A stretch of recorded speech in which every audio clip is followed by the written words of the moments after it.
Hi everyone, welcome to this video which is about the structure of Jane Harrison's play Rainbow's End. Before I begin, I wanted to acknowledge the traditional custodians of country throughout Australia and their connections to land, sea and community. Pay my respect to elders past, present and emerging, and extend that respect to all Aboriginal and Torres Strait Islander peoples today. Now, something that's really crucial for you to remember when you're studying this play is that it is not a novel, it's not a book, it's not a film, it's a play. And it's therefore not divided into chapters, it's divided into acts and scenes. There are 2 acts, therefore it has a 2-act structure, and scenes 1 and 2 are divided into A and B. Now, when you look at this, you're going to think it looks a bit odd.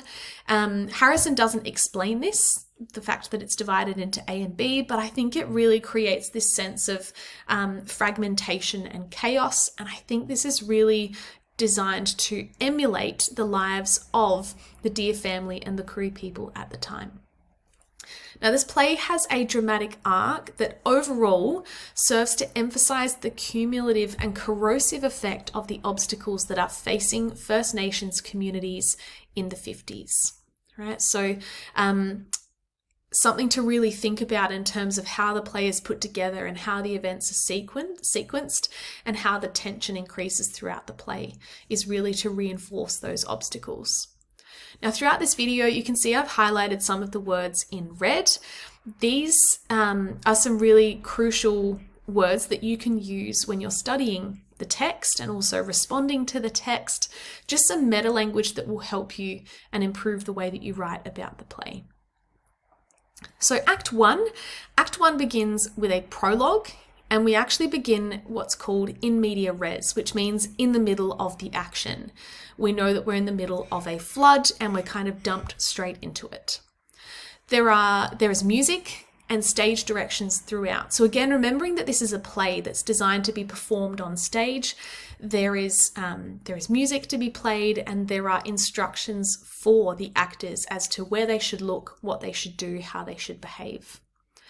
The song Que Sera Sera is played at the very beginning of the play and at the end of the play, and Dolly also references it throughout the play, and that's significant importance.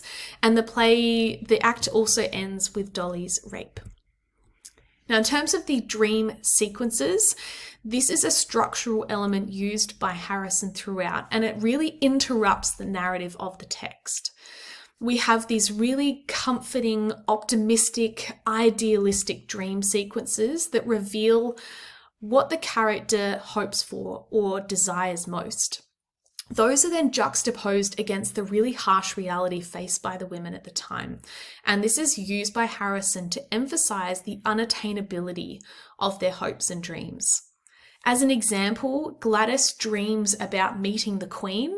She presents her a bouquet of flowers, the Queen pulls her into a hug, and we then see her go back to reality. Gladys is holding weeds. She actually doesn't get to meet the Queen. The Queen doesn't even know she exists because the Koori people are shielded from her view by Hessian. So, very stark difference between dream and reality. There are 2 main narrative threads in the text. The first is Gladys's political awakening. She begins the play having quite complex views about whiteness. She is a royalist. She wants to go see the Queen. She wants Dolly to get what she views as a good white education, hence the encyclopedias. And by the end of the play, she is standing up for her community and advocating for better housing conditions for Aboriginal people. Right, so the climax of this first narrative thread is when Dolly says to her mum, "Stop worrying about me, go fix your own house." And so Gladys decides to speak at the council meeting. The second narrative thread is Dolly and Errol's budding romance.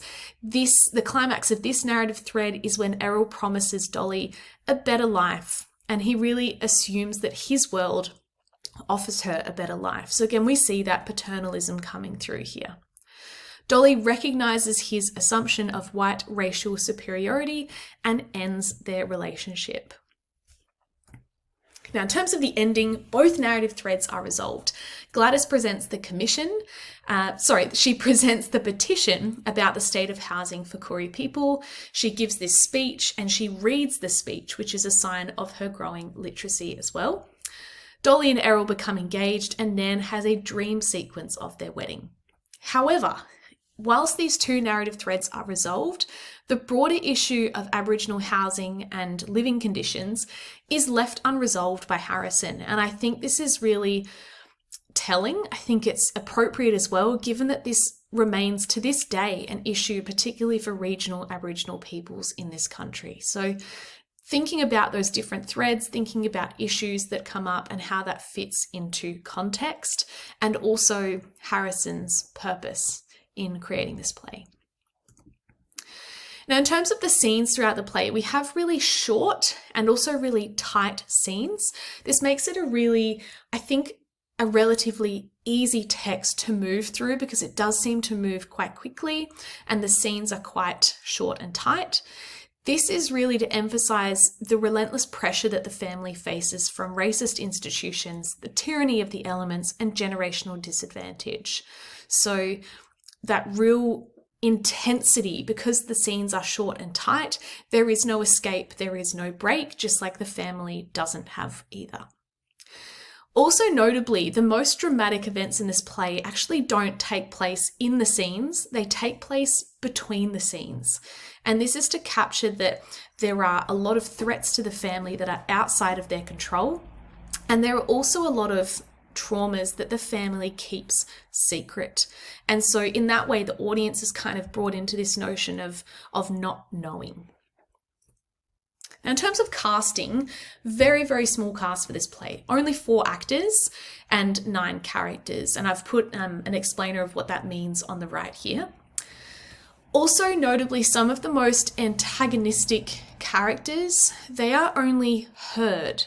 They're not seen on stage.